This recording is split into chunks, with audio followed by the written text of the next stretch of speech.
Welcome to Three Chords and Some Lies podcast with me, Andy. And me, Jim. And today, on our pokey little podcast, we've got what can only be described as a legend of guitar making, Neil Ivison. Hello, Neil. Welcome, and thanks for joining us. Yeah, thank you. I'm not sure that was quite that's quite a bold intro for me, but no, I appreciate that. Thank you. No worries. We're absolutely delighted to have you on. As I say, my introduction to you was basically seeing some of your stuff on Instagram, which I absolutely loved from the first second that I saw it. And I was really hoping to come and play some at the guitar show up in at the London Guitar Show. And I got there and I was so ill, and it turned out I had COVID. So I never had a chance to come and sit down and meet you and properly have a play. So it's happened in the meantime. But yeah, so what I'll do is Andy will start off asking you a couple of questions and we'll go from there. Yeah, cool. Absolutely. So why did you pick up a guitar? What made you pick up a guitar, and how old are you?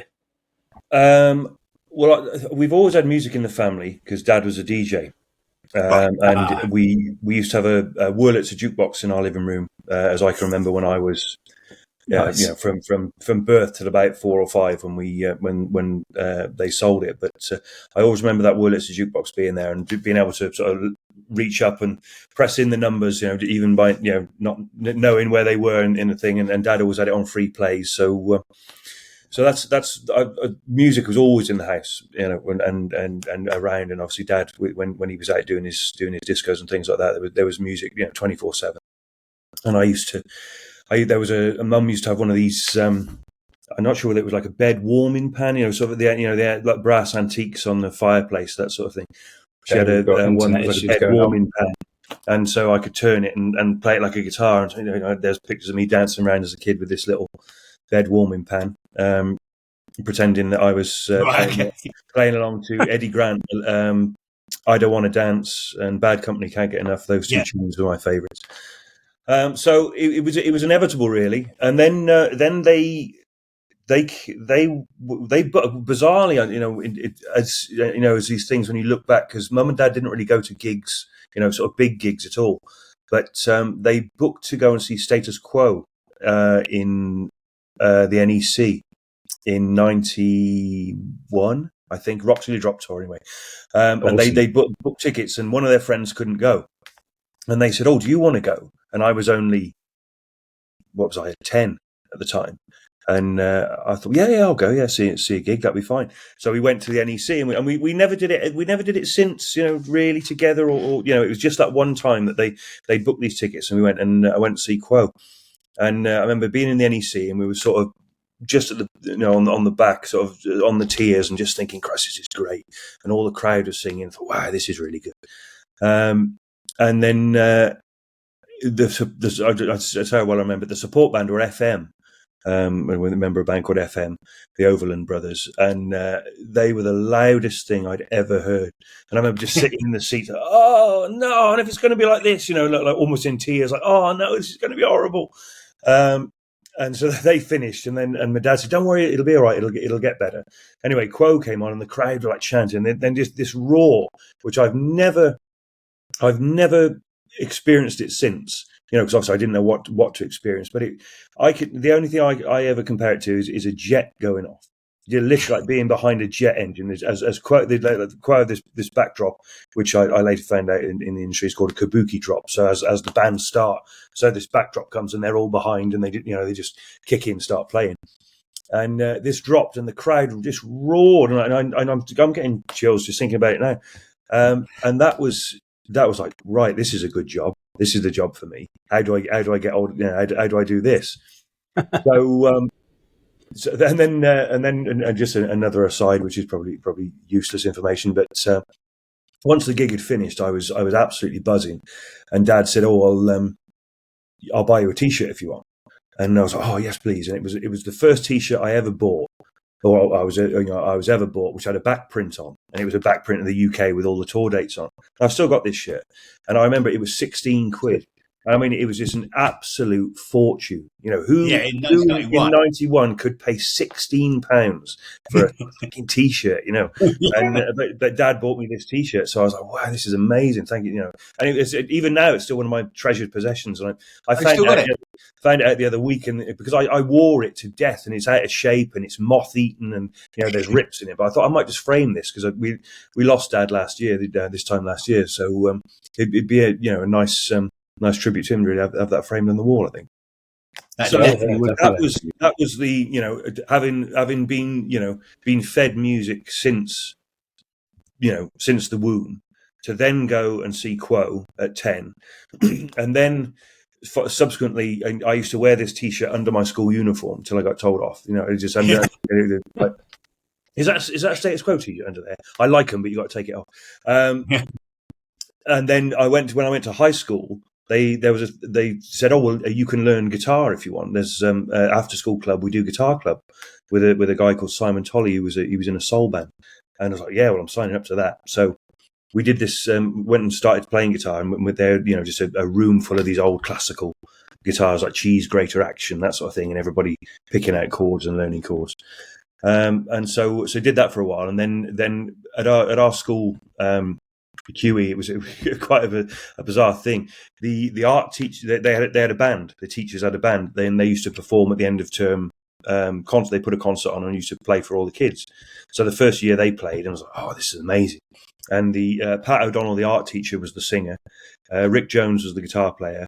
Paul Simons, the science teacher, was the bass player, and the school milkman was the drummer. So they did these. They played first, and then when they found out that there was a few of us who were learning guitar, they said, "Well, if you want to play next year, we'll teach you how to be in a band." And it was like, "Oh man, perfect!" So that's what they did. So we learned, and then we played at the following end of term concert in front of 300 kids, doing Beatles covers, and they were screaming. And I just remember it now. I remember looking at my friend who was a drummer, and still a big friend now, and we were just like, this is it. This is what we've got to do. And you can see all the other teachers like, oh no, we're not going to get any work out of them again. And sure enough, it didn't. It's just like, well, all I've got to do is get rid of this, get through school, and then I can get to music. Then So yeah, that's how it came about. That's the interesting guitar came about. And I look back through some old school books, a few years ago, and it's just drawing, like crude drawings of Fender Strats and Telecasters and like Marshall amps over the front. Business studies with just a great big Marshall stack on the front, or something. It was all encompassing, really. And band logos and that sort of stuff. I mean, that's applause is intoxicating, I think. When you've had some applause for the first time, it is like, I like this. Yeah. And there is something about it. Yeah, and screaming, and it's just like, you can see why they do it now. Yeah, I went to see Quo in the 90s. They came to our local sports hall, and they brought their famous Wall of Death, which was all those Marshalls, which were actually lights, and they faked it, and it was actually Vox 8030s in the background.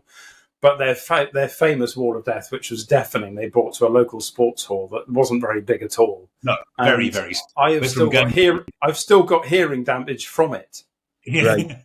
Yeah, well, those because they were the loudest thing. Those white Marshalls as well. That was just a bizarre. Who had white Marshalls back then? It was amazing. God, I think Quo were the only band that have white Marshalls, aren't they? Yeah, they were. I mean, Quo just they rock, and that roar is good. I've had that when I've been to see U2, and just 80,000 people, 85,000 people, just when they see them coming in, just yeah. Blimey, that must be awesome. I mean, I've had 200 or 300 people going, yay, but having 80,000. Yeah. Ridiculous. Yeah. How did that lead on from, what was your first, I've taken Andy's question here, what was your first guitar that you actually owned yourself? The first one I ever had was I went straight to electric, and it was a Tanglewood Cantana, which was black with a rosewood fretboard, and it was a Strat copy, basically.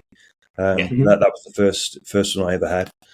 And I remember the day I got it, I was so pleased with it. And I in fact, my sister reminded me of this last week, because my son's just started playing guitar, and he's obsessed with it as I am, and so I can see we're in the same boat as my parents were. But we'll cross that bridge when we come to it. So I was I got this thing. I got a strap and everything, and I was so pleased with it. And in our lounge bit in our little mum and dad's cottage, they'd got this strip light, and I remember taking it off, like really proud, like lifting it off, and I smashed the headstock straight into this strip light, and it just showered the whole room with glass and white powder. So that was the first Oops. burst of the Rock and roll. Yeah. As start as we need to go on. So smash the lights. Smashing stuff up before you'd even got famous. I like yes, it. Absolutely. Yeah. So that was the first one. And then I think I had that for year and a half or so, and did the first gigs of that one, and then I traded it for which you don't know at the time, do you? But it was what I know now was a Silver Series Squire Telecaster, the early Japanese stuff, with had a beautiful bird's eye neck on it, and it was a sort of a mustard colour, and I had that because obviously I needed a Telecaster with the Quo with the Quo obsession. But then that got traded, soon after, and I think, if one, I could have really bloody done with keeping that one, because it was, it was a really, a real quality guitar, That's awesome. And so, how did that translate into you starting to work in the world of making them and building them and working on them and that sort of stuff? Well, I'd always been interested in how they worked and what have you, and then I sort of post that, we started a band from school, when with schoolmates when I was playing sort of 2 nights a week when I was 14, in sort of pubs, and then on the weekend in parties and that sort of thing. I think people booked us because we were, it was a bit, we were young kids playing rock and roll stuff. It was a bit of a novelty really to start with, and then we sort of upgraded to pub gigs and that sort of thing. And I remember I missed my French exam, my GCSE, because I'd come in late from the gig the night before. I was like, I'm not going in, I'd earned 60 quid that night, so I was like, I'm going to school today, which, perhaps a failing of mine, but, it all brings us to where we are now. But, so I'd been playing in bands for, sort of 10 years, I suppose, at that point. And then I moved to London with a band. We were doing our own stuff. And of course, you go to London because the streets are paved with gold, and you make it down there, don't you? So I ended up exactly. Ended up in a flat in Camden, which was probably the furthest from a little cottage in Herefordshire I could possibly be. Realizing that I wasn't quite going to make it as quickly as I thought, because everybody else, including the postman on my road, was in a band trying to make it as well. Yeah. So I ended up guitar teching. And I met through various people and bands I knew, people who wanted a guitar tech and that sort of thing. So I ended up going on the road as a tech, which pretty much within a few months I was on the road all the time. So I barely saw London or home really. So that was that went on off and on for sort of 15 years. Amazing. Who are you working for? Various bands, some sort of more famous than others, some not so famous, some never quite were. But Corinne Bailey Ray was one. I did a few sort of punk bands, Dogston Moor. Oh, really? Okay, cool. That's that was a tour. That was interesting. Yeah, I'm sure it was. Towers of London. That was. That was. I've met old Donny a few times. He's now changed his name to Patrick, hasn't he? So, yes, I was in a band called Subliminal Girls, which were nowhere near what they got to, but I met him a few times because we were around and about at that sort of era. So, a good time to be alive and be around Camden. It was. Yeah, they were one of those bands that they really, what you read about in books, they lived it. The whole thing, yeah, absolutely. And they were again. I'm still friends with, good friends with the drummer and Snell and Rev, the guitar player.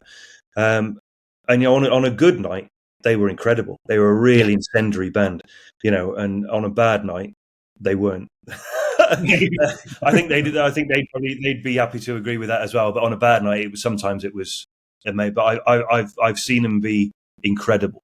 Really incredible band. Everything you want from a rock and roll band, basically. Great frontman. Really good attitude. Did not give a shit, and about anything. about himself, about about the band, about the crew. I mean, I used to have to run on stage and something, and he'd try and kick me out of the way and stuff. It was great, but a really great time to think. There is a documentary which I don't think it came out, didn't it, years ago, because they were following us around. Apparently, I'm in it, but I haven't watched it. But, I have seen it before, but I'll watch it again now I know you're in it. Yeah, it'll only be a background part, I'm sure, because I was too busy sweeping up the mess when they were doing whatever they were doing. But yeah, so there was that, and then the last band I worked with, which sort of prompted me to finish, was a band called the 1975. Oh yes, I'm aware of those guys. Yeah. They're quite big, aren't they? Yeah. Well, at the time, I sort of how did I flew to Europe to tour manage them, because a friend of mine was tour manager on their very first tour, and I flew into Europe because he was coming home for a couple of weeks, so I took over from him. We did a tour in Europe with a band called Two Door Cinema Club, and they were third on the bill to them, and then within 6 months they were headlining the same gigs that they were third on the bill and support. It was incredible sort of rise, and they they were a really great band too, So they asked me to go and do backline and production, which I did on all their first album cycle. Really? And it was sort of one of those things that just sort of gathered momentum, within really, really quickly, and within I was with them for 18 months. And we went from sort of 6 of us in a splitter to private jet. It was that sort of that trajectory. And then sort of previous to that, my son had been born, and I'd sort of said, well, I'm going to come off the road, really, because it's not conducive to family life for this at all. But I sort of went out, and then it hit with them, and I sort of carried along with it. And I was happy to go, because I thought that they're such a great band, and they were sort of the band that I'd always hoped that I'd be in the fact that they all met at school when they were 11, and they'd been through like hundreds of different bands, and been turned down by every label in the land, and then eventually it something clicked, and then they all took off and made it with still the original 4 of them, which I was really, really happy to be a part of. But that's awesome. It got to like sort of 18 months later, and then we'd been around the world twice. And then it was like, okay, well, the album's doing so well, we're going around the world again. And at that point, I had to step out and say, look, I've got a family at home, and I'm missing my son growing up and that sort of thing. So I've got to step back, really. And that's what I did. So I came off the road, and then you sort of, once you've been in that sort of pace of touring and pace of life, you sort of think, right, Christ, what am I going to do now? And I thought, well, I could go and get a job on a building site, or in a shop or something, or perhaps I'll try and do something with guitars. So I said to Rachel, my wife, I said, well, I'm going to start a little guitar repair business, and we'll see what happens with that. And she said, oh yeah, great, okay, let's do that, which I did. So big thanks to her for her support, really. So I just started doing it out of our garage. And then, a couple of people said to me, "Oh, have you, do you make guitars?" And I said, "Well, no, I've never made a guitar really at all."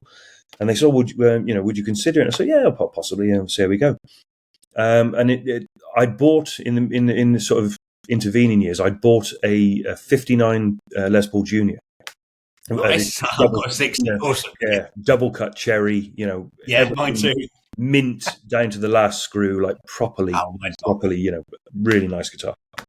And it wasn't fun to own, because I was gigging with it, and you go to pubs and places I was playing, it was pubs or parties and stuff. You think, Christ, if this gets knocked over, or if this gets pinched, I'm whatever it was at the time, I'm $4,000 in the hole, and it's ruined, or even if I had it home and my son Sam would be crawling around, and if he accidentally knocked it on a stand, oh God, so I thought, well, they're pretty simple guitars, that's why I love them. So I'll have a go at making a replica. But of course, me being me, it wasn't like, oh yeah, I'll just get that. I had to get the exact mahogany, and just go through the whole thing and measured the whole thing so every route was correct and the right depth and that sort of thing. So I made this complete replica of this 59 Junior, and then it turned out really well. And I was like, oh yeah, that's great, and I really enjoyed doing it. And then I played it to a few, showed it to a few friends, and they said, "Oh, could you make me one?" I said, "Well, yeah, I'll make you one." And then someone said, "Oh, you made, can you make me one?" And I was like, "Well, yeah, okay." And then before I knew it, I'd got sort of 3 on order, and I was like, "Well, how the bloody hell's this happened?" And so but it was really, really enjoyable, and I loved doing it. And it soon became apparent that I enjoyed that as much as I did playing or going out gigging myself. I just enjoyed going and just being in the workshop, being covered in dust, and and that sort of that sort of feeling hasn't assuaged really. That's just that's what I love about doing it. So I'd love to make one. Turn to the wife. The wife said, "It looks like it's a business." It's well, yeah, it's right. So that was the bare bones, and then I got too big for our prefab garage, so we knocked that down and built a workshop, and then sort of that was about a year before COVID. Then sort of COVID hit, and then I got really busy, and then we've had to move to a proper workshop in unit now. And I've got Paul who works with me, and possibly another person starting in September, and possibly have to look for somewhere a little bit bigger next year. So it's insane, really. So that's taken off in a very short space of time. Yeah. So what's the core? I mean, other than that, they're obviously very good guitars. Is it word of mouth that's just spread? Because you're not talking about just blokes at home, hobbyists, with guitars. You've got some fairly serious people you make guitars for in a very short space of time. I mean, how did that come about? It's been from sort of the official start date to now. But yeah, there's no denying that social media is a massive help.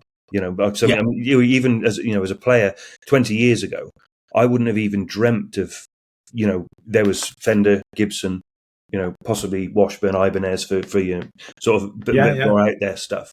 I wouldn't have even considered going to a small maker and getting ordering a guitar or from that. But I think people's attitudes have changed so much now, which is great. And also in the last 20 years, it doesn't matter if you're a guitar player, somebody somewhere builds the exact guitar that you want. It could be a bloody 9-string baritone with a Floyd Rose and EMG pickups, or it could be a proper archtop classical. Somewhere, somebody somewhere is building the guitar of your dreams. And I know people talk about the golden era being the 50s and 60s, and certainly for those designs that was a major turning point. But I really think we're in the golden age of making now, with the selection and the knowledge that people have got. Different builders have got to make the guitars that people want. I know that's completely off on a tangent to your original question. No, not at all. No, tangents. We do tangents on this show. We're a tangenty show. The other thing I was going to, because I've been really interested. I'd love that job. I would love to make guitars.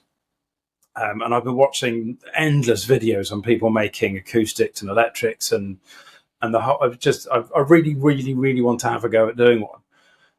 How did you learn to do it? Because there's someone who just goes, "Oh, I think I'll build a guitar," but you're making unbelievable guitars. Did that come very soon? How did you learn to do it? Because it's not easy. I mean, even making a neck. I mean, you take necks for granted, but when you actually look at what goes into making them, it's insane. Yeah, they're such a weird shape. Mm. And you just, you've got to turn a lump of wood that's come from a tree into that.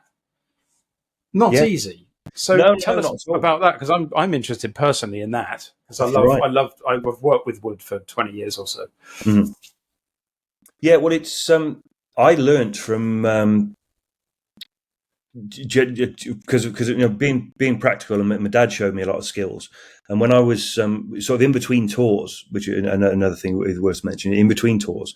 I would, if there was a month slack, I'm one of these people. Like I cannot be left just sit idle for a minute. A day I can do, but then as long as I know that there's some, the next day I've got something to do with that sort of thing, and it affects my mental health quite a bit if I'm idle. So I always wanted to do something. So the moment I'd finish touring, I'd go and find work on a building site and things like that.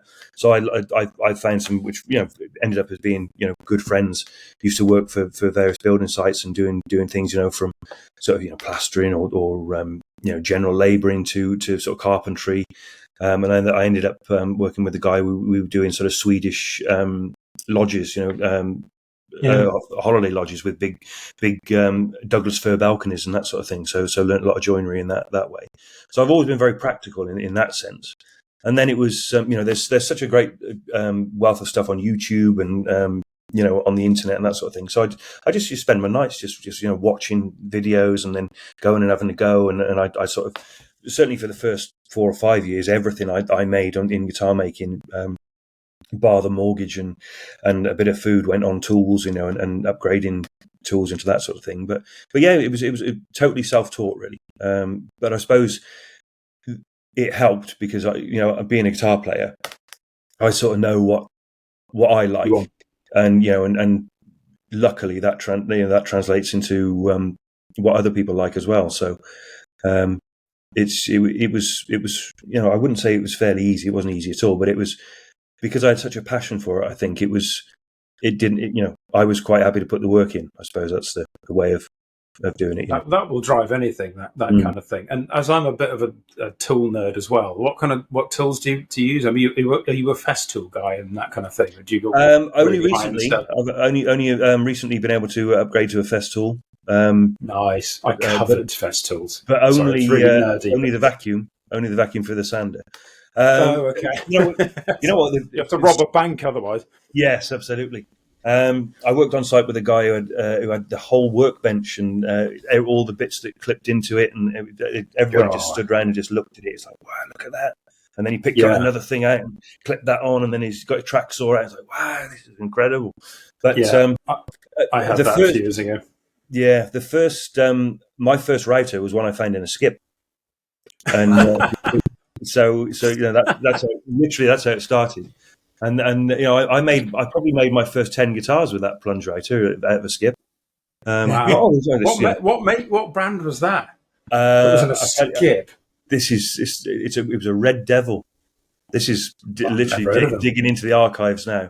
Yeah, it was a Red Devil, and it looked like it had come from an auction. And somebody had the audacity to pinch the plug off it, so I had to put a new plug on it. It worked. So so that was my first tool, and then I upgraded to a Bosch, and then I've got a DeWalt now. So I've got a DeWalt. Yeah. And then my one of my favourite tools is my old number 5 hand plane, which used to belong to my granddad. I love. A friend of mine collects planes, and he's got a number 5 and a 4, and they're just huge, beautiful things. Well, those tools are wonderful. Those old Stanley tools, people are rightly so. They were made of some really good metal, and they're I covet those old things as well. There's something really tactile with those old planes, and just being able to use that. There's something about a tool that is just so good. And I used to use sanders for everything, and then my friend he was like, "You should be using planes." I was like, "Oh, okay." And he's right, of course. And planes are a wonderful thing, because I've been wanting to. I was going to say I've been wanting to get a little space together so I could make a guitar for Jim and my brother. And I was going to do a little sort of Telecaster style thing with maybe a slightly carved top with a bit of a thumb plane, and great. Just try to do something and maybe buy a neck in, because necks are necks. But just to give it a try, just to see if I could do this bit. And see what happens. Yeah, to be honest, I mean that's a great way to start, because a telly is that slab body, and you can make it as ornate or as simple as you want. And then, honestly, I mean, I know of plenty of builders that buy in necks anyway, and we're talking household names that buy in, because you can buy a great telly neck for 140 quid, and it's fretted, and it's everything's in there, and it's all ready to go. Yeah, so it is true.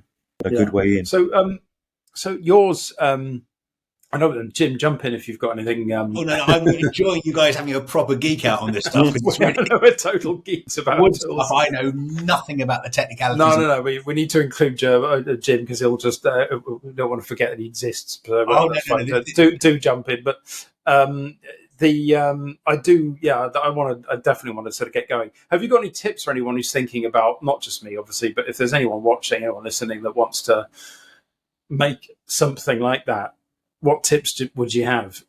just go for it. Just have it, do as much of your research online as you can. There was a great course actually, which I followed at the start. And I can't think of the guy's name, which is a real faux pas, because he was great, and I learned quite a bit from that. Mark Bailey Guitars, I think it was. And I think he's a guy that does the. I think he's up in Scotland, I think. But you can go up and do a week residential course, for a week, and make a guitar, and that's one of those. He did an online course which I followed as well. But most of that stuff is available on YouTube as well, I think now. So it's we're at a time where information is it's everywhere, isn't it? You just got you just got to sort through the wheat from the chaff, really, I suppose. In terms of, I suppose there was books and people who were sired. I mean, like Phil, who made my Pensa. I mean, he was taught by John Suhr, and then Phil passed his on to somebody else, and then it's just the way of craftsmanship for centuries has been like that. Yeah, well, I think but now, there was the Melvin Hiscox book, I think, wasn't there? It was that was like the Bible for many years. Melvin, God rest him, he's recently lost, but he was sort of the godfather of, I think, of home building guitars, because up to that point there was only that book, if you could find it, which I got a copy just because it was always considered a Bible, really. Yeah, absolutely. So, I mean, your style? Obviously, you're a bit of a Les Paul style sort of fan, and the guitars I've seen on your website are all sort of Les Paul-y. Yeah. Well, I mean, I was, again, go back to those old Gibson, the juniors and the specials. That's what I've always loved, those slab body guitars, and down the bursts, really. But obviously, I was never in burst territory or burst, affordable burst money. But so that's where I start, from the junior thing, and I just wanted to elaborate on that a little bit, and see what came. So I did sort of DCs, then I did a couple of single cuts, and I thought that that's fine. And then at the first of my own designs was a guitar called the Hurricane. Which is now the Hurricane Standard, which I sort of took the slab body of the junior and the special, and then just put a maple cap on, but still kept the wraparound bridge. Did a humbucker in the bridge, P90 in the neck, just two controls. Nice. And did that, and to be honest, that came about really because when whether you remember the Gibson thing with the Play Authentic thing they did, which was. They came out and obviously said, whatever it was, we're watching, we're seeing who's infringing our trademarks. I thought, well, they've got a point here. It's as much as there was a big outrage to it, it's like, well, it's true. We are using those shapes, and when perhaps it's time to do something different. So that's when I thought, well, this is a good a time as any to try making my own, doing my own shape and make it so it was an Ivison original, really, without straying too far from the original inspirations. So that's basically where it came from. Yeah. Okay. So Jim, what is the book? Because you've actually ordered one of these, haven't you? You've got one on the way, which I bet you can't wait. So I mean, tell us what. So ask some questions about it, and what's the process been like for from the moment you've ordered it? What's it been like? Has it been good? Well, I'll cut a very long story short. As I say, I was hoping to meet Neil at the guitar show. I got sick, couldn't do it. Ended up basically, sadly, lost my mum last year, and I wanted to get a guitar built in her honour, basically. And I really wanted it to be an Ivison, but because I never got it, ended up getting there. I was sick and whatever else. I ordered a Fano, which is being built. It's nearly done. And I thought, well, that's it. That's me, my custom build for my life sorted out. And that was it. Then, not 3 weeks ago, I was at the Brighton Guitar Show, and I bumped into a couple of characters at Ted and Leo's Guitars. And these guys they are so good, aren't they? They really are the nicest couple of guys. And they had basically an Ivison stand. And I thought, well, do you know what? I've got, directly opposite them at the Zona stand, which we'll talk about later on. Whenever Wayne's chatting to someone, I've got half an hour. I'm going to go and sit and have a go. And I because I'd seen that pink one, which is the Dakota one. I'd seen a couple of the other Dakotas, which I'm sure Neil will explain the Dakota thing to us in a bit anyway. And I thought, I really like the look of that. I really, really like it. So I picked it up. I plugged it into a Lazy J amp, who was the guy that was opposite us, who was making some phenomenal sounding things. And it took me probably half a second to realize I had to own one. It was G chord, and it was like, gas. Honestly, I'm not, I Gas. want to be blowing trumpets. It just felt phenomenal straight away, and I was like, right, I've got to get it. So, had a bit of a play. I played one that now sold that you built for someone, which had a 63 neck on it. I played a couple of the other ones as well, and I thought, you know what, I really want this. The only one I can probably afford was the pink one with the path in the bridge, which I really, really liked. And I thought, how can I work out, get this? And I contacted Leo, Ted and Leo when I got home, and I said, look, really enjoyed that. Will you do a trade-in? Because I know the problem that I've had before is if I want a custom build guitar, I can't possibly trade something for it. And they're like, yeah, we'll do that. I said, well, you will trade that for that Ivison. He went, yeah, no problem. I said, right, okay. And he said, well, I don't know why you want to do that. I'd trade you for one that Neil will build you if you like. And I was like, what? So it was so, and I've been upset that they, as I say, I can't blow their trumpet. They've been brilliant, absolutely brilliant. So what I've decided to do is I'm going to get the Dakota again, which Neil, I'm sure, will explain to us. But instead of, because I am a neck pickup player, instead of having the Dakota one with a bridge pickup, I'm getting it done just with a neck pickup. And everyone knows I'm obsessed with olive drab for a guitar. So I'm going to have it in olive drab. Okay. And so that's basically it. But if you could talk to us a little bit about the Dakota and stuff, and if my request is that odd, and thoughts about it generally. Well, first of all, I must just jump in. Leo and Ted, they've been really supportive, really great, but neither of them are called Leo or Ted. No, one thing I didn't know why. So people often message me or ring. Oh, I've just been speaking to Leo. I was like, just been speaking to Ted. Oh, have you? And it's Tim. You know, he's a wonderful guy, Tim. He's become a really, really good friend of mine, and he's so passionate about Ivison. And he wants to get them in as many hands as possible.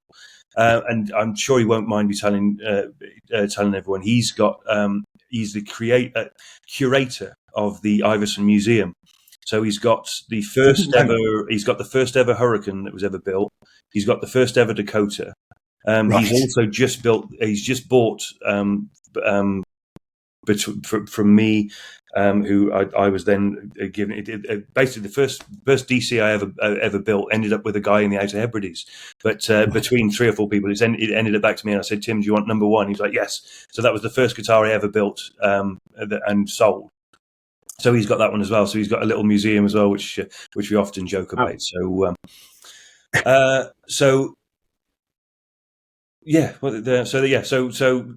Tim, Leo, and Ted's, I can't speak highly enough of. Really, I'm really chuffed that they represent us, because we're we couldn't ask for better. Really. He could not have been more accommodating. Literally, yeah. He got up this morning, because I've got 2 little ones, and I wanted to and I live in South London, and I wanted to play one and try the pickups up, which again we'll talk about in a second. And he got it, and he met me at 8 o'clock in the morning on the dot. Sat down, spent an hour with him, played them all through, and then also talked about a deal for that pink one as well. So I might end up with 2, but that's a whole other story. Great. Yours will be the first one we've ever done in olive drab. Okay. Also the first we've ever done with just a neck pickup as well. So we're really excited to get it done, because we want to see what it's like. I think it's going to be great. Yeah, I'm really excited. What the only question I had on it is, and I'm going to leave this entirely to you, because I originally was definitely going to go for the Firebird pickup, but I definitely want the Firebird size. But I'd like you to decide whether I should have I definitely don't want a P90, because I've got loads of P90s. Whether I should have the PAF Firebird size, or whether I should have the Firebird size in it, because your PAF sounded unbelievable. The I don't know. What do you think I should have? I don't know. I mean, that's that also brings us on to sort of our latest sort of. Yeah, this is what obviously I wanted to talk about. Yeah, we've just started winding our own pickups. I say we, Yeah. The royal we. It's Paul who joined in January. He was a pickup winder previously, so we've been able to bring in Paul's expertise of winding pickups in house.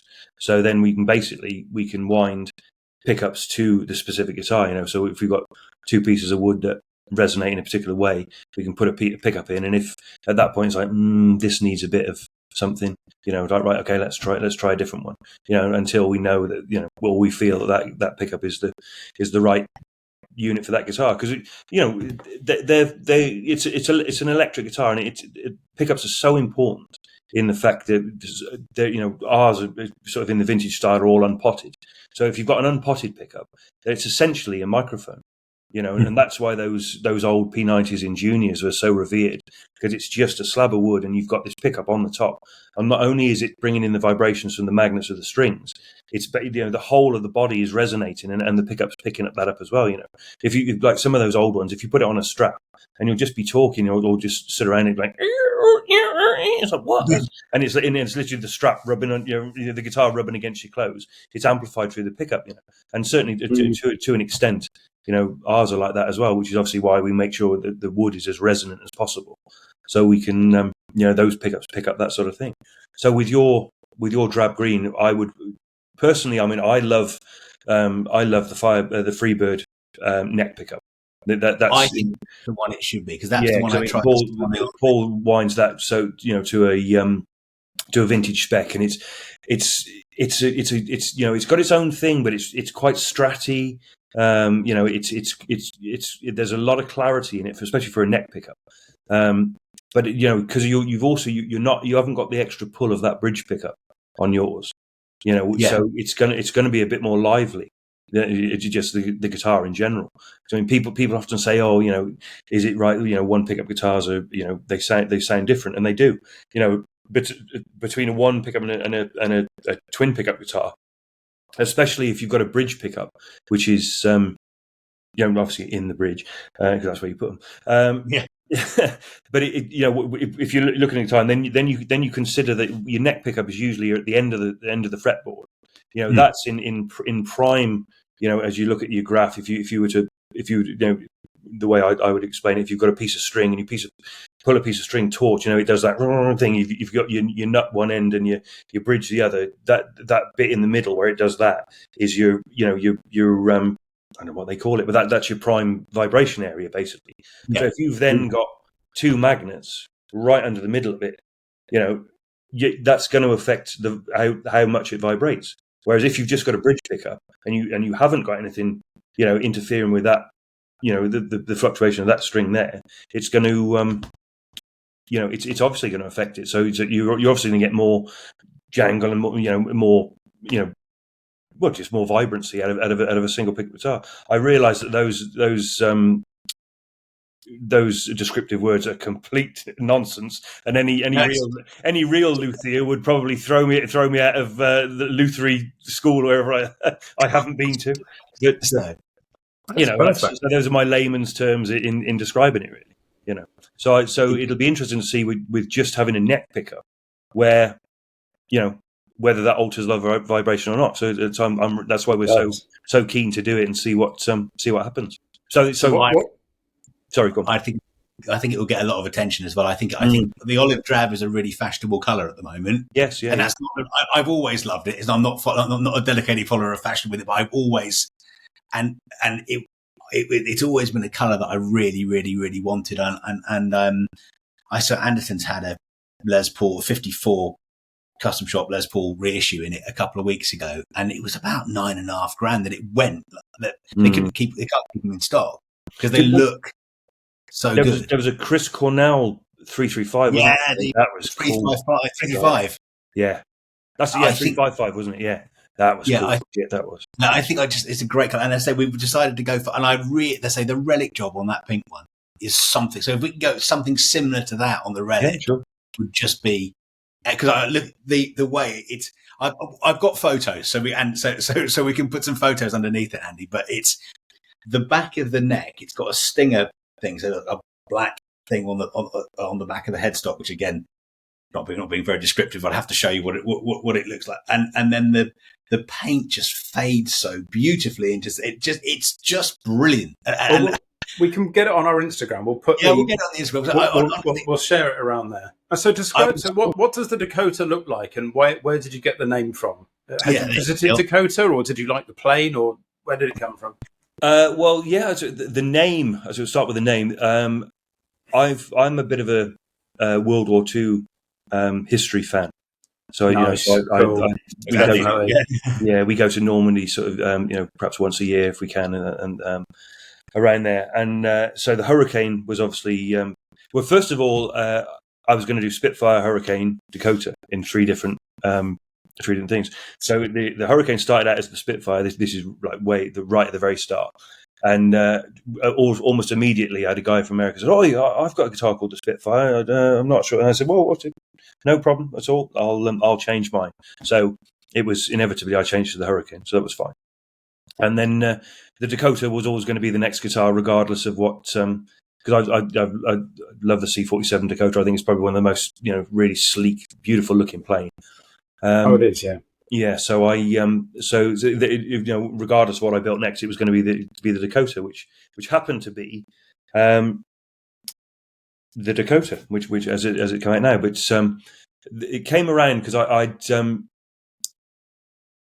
I'd got these sort of three pieces of wood, and I thought, well, I'll just do a 3-piece body, just one day, and I sort of put them together, and I thought, oh, well, actually, that's all right. And Stuart from Sunbear, who we used Stuart's pickups for a long time, great guy and really lovely guy and lovely pickups. He said to me, he said, "Oh, have you ever used Firebird pickups?" And I said, "No, I haven't." So, but I've. He said, "Oh, you ought to try them. I think you'd really like them." I said, "Oh, okay," but I haven't got anything that they would go in, because they won't go into the Hurricane. So, but leave it with me. I'll see what I can do. So I got these 3 pieces of wood, and I thought, oh, actually, if I made that. That the right size and raised up the center, that sort of looks like an old Firebird there. And then if I use those pickups in there, and I made sure it was in the footprint of the Hurricane, which is the sort of my single cut shape. And it was, and again, I'm sure other builders will probably recoil in horror and think, well, Christ, But I've never sort of sat down and sort of plotted it on paper. It's always been like, right, slab of wood, bandsaw, and then right, a bit right there, and now a bit more this side, that sort of thing, and that's the Ivison design brief process. The whole I like it. That's where it begins and where it ends, I'm afraid. So I like it. So that was it. So within by the end of the afternoon, I was like, yeah, okay. And then so I sent it to a few people and said, "What do you think to this?" And they were like, "Well, I've never seen that before. What is it?" And I said, "Well, I don't really know yet." But so I got one finished up and then sent it to a few people, and they're like, "Oh yeah, really like that. And then that has become the guitar that people associate with us more than anything else, really, and as our own thing. And it's one of those happy accidents, I think, where it lends itself. Because initially I was like, being such a traditionalist, it would be like, right, it's going to be Tobacco Sunburst, Pelham Blue, and that's that. And then, people like Jim come along and say, "Oh, would you do one in, yellow, or would you do one in pink, or would you?" And he's like, "Yeah, I'll try it." And then as soon as we try it, it's like, "Bloody hell, that works," And we haven't got to a point yet where it's like, "Oh no, that's dreadful," But it works in most colours, and it's also good that it sort of lends itself to the old, all those old guitar colours.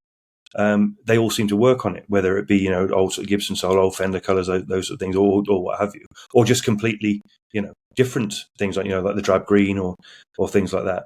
And also it works with different pickup combinations as well. So it's one of those things we've sort of fallen upon, which has been really good to us, They just feel so good as well. And also, just I say, if there's anything in this that we need that's confidential, then saying. I've given away all my design secrets already. And, so talking about custom, now obviously I know you've got Sheryl Crow's guitarist is playing one for you at the moment. And I know that Fortis, obviously from Guns N' Roses, has been playing one which is outstanding. How the hell did that come about? Social media, simple as that, really. Sure. It was I was at home one Sunday afternoon, and just on the sofa, and we'd had a roast, and I'd had a glass of wine, and I was just sat on the sofa as you do, and just happened to be my phone pinged, and it was Instagram, and it was this guy Richard Fortis, and I was like, oh, hello, mate. And they said, I really like your guitars. I've been following you on Instagram now for a while. I'd love to try one day. And I was like, yeah, fine. I put, sort of not really connecting, glass of wine in, and I said, yeah, sure. So, well, whenever, when you're next over, just let me know, and I'll bring a guitar to a gig, and you can try one. He's like, oh, brilliant. I said, oh, where are you playing? He said, oh, we're doing Hyde Park and Glastonbury. And I was like, oh! And so then right, okay, yeah. Oh, Richard Fortis, yeah, Guns N' Roses. Oh, right. But then, right. So, we then end up talking all afternoon, just over Instagram about old juniors, about old stuff he's had, old stuff I'd had. What do I think to Raptail Bridge, that, and it turns out he's a complete and utter guitar geek, just like the rest of us. Loves gear, loves talking about it. And so the conversation just got round to things. Oh, have you ever done a Dakota with a single Firebird pickup in the bridge in Carina? And I said, no, I haven't. He said, oh, I'd be really interested to see one of those. And I just said, well, leave it with me then. And he said, okay, great. And we just sort of left it at that, and he went off around stadiums in Europe, and I went back to my shed. And so that was it. And then I didn't really, we didn't have any contact for sort of, a couple of months from then. And then the week before Glastonbury, he messaged and said, oh, hey, how you doing? Did you ever think about that guitar? And I said, well, funnily enough, I did. And I sent him a picture, and it was the Carina Dakota 1. And I just put Fortis spec with a winky face. And he's like, man, I've got to try it. And I was like, okay, great. So I went down. We arranged, and they were in Europe at the time. He said, we're flying in on the Friday before they were at Glastonbury on Saturday. And I arranged to meet him in Bath. So we went down to Bath, met in Vintage and Rare. Oh, yeah, okay, of course. Yeah. So just 4 hours later, we're like, should we go and get something to eat? And Slash had been in earlier in the day and bought a Burst and a Princeton or something. So, oh, that's nice. So then we went and had dinner and just chatted in general for chatted the night away, really. And I was like, well, I better go because it's close to midnight. So, and he said, I really appreciate you bringing this down. I'm going to use it tomorrow. And I said, well, I said, that's fair enough. So I appreciate that. I said, but just me being me, tried to talk him out of it.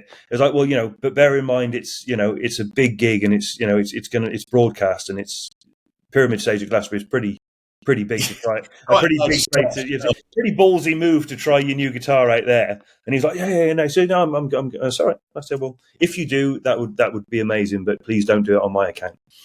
And so got home next morning. He texted me, so I've been playing this guitar in the hotel. I'm definitely gonna play it. That's okay, great.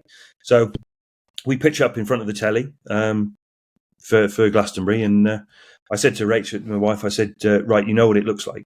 And she, oh yeah, I think so. I said, well, if you see it at any point, just point it out because we might miss it. And then lo and behold, second song in, it couldn't have been as if I'd have gone to the BBC and said, right, what I want you to do is pull back and get a perfect shot of the Pyramid Stage and then gently pan in over the crowd. And then as he starts, straight into the guitar, and literally as they did it. And I'm just like that, what is it, 4 minutes of song, just like, oh my God, fucking hell, I'm playing it. And then my phone started going, and it didn't stop ringing then until the Sunday evening. It was, Richard Fortis, I know he's playing. I'm trying to watch it. So that was that, and then obviously we got a lot of great press from that, and a lot of really nice comments. and it's just been a sort of a steady build.